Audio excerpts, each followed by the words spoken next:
from Paramount Pictures, we have Spell. Now, Spell's been out for a few weeks. Just now got around to actually checking it out. Now, I want to give it a little bit of credit. I probably didn't expect a lot out of this. And while it ain't by any means like classic, instant classic or anything like that, it's solid. And it's pretty doggone interesting. So basically, you have this man whose father died and his dad was kind of a prick. I mean, you kind of learn that pretty well on. So he's went out and he's made his life better, and he's got a wife and 2 kids, and he's pretty well crawling in the money.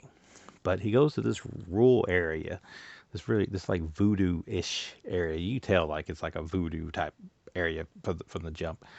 And they get there, and the plane crashes that he's in, the little plane that he's flying to the Appalachians or whatever it is in. And when he comes to, he's in bad shape. And this old lady has him, kind of like bandaged up, and she's kind of got him there.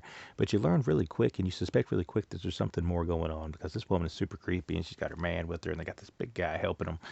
And he can't figure out where his family is, and he can't get no information out of her on, where he really is. And it builds, and it builds.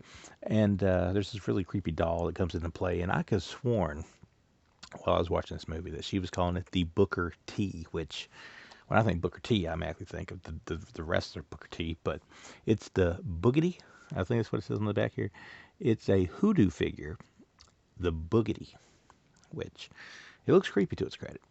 But this movie has some pretty weird little moments in it. It's got some moments that make you, flinch a little bit. And while at first I didn't think like I was going to like it right out the gate, it kind of grabs your attention pretty early on after the crash, and it holds it till you see just where everything's going and what all it comes into at the very end of it. Shades of Wicker Man at times in it, maybe even shades of I want to say, was it Skeleton Key?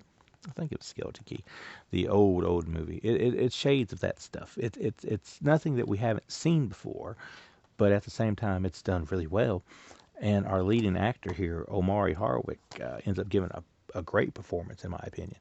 So if you want to watch a little something that's got a little voodoo in it, or hoodoo as it says on the back, then Spell is definitely solid. Had I seen it before the end of the year, it could have cracked my top 10 list. Definitely would have been in the top 20 if I'd done it. But as is, I'm giving it a 3.5 out of 5. So definitely check this out if you get a chance to check it out. It's suspenseful. Never quite sure how things are going to go.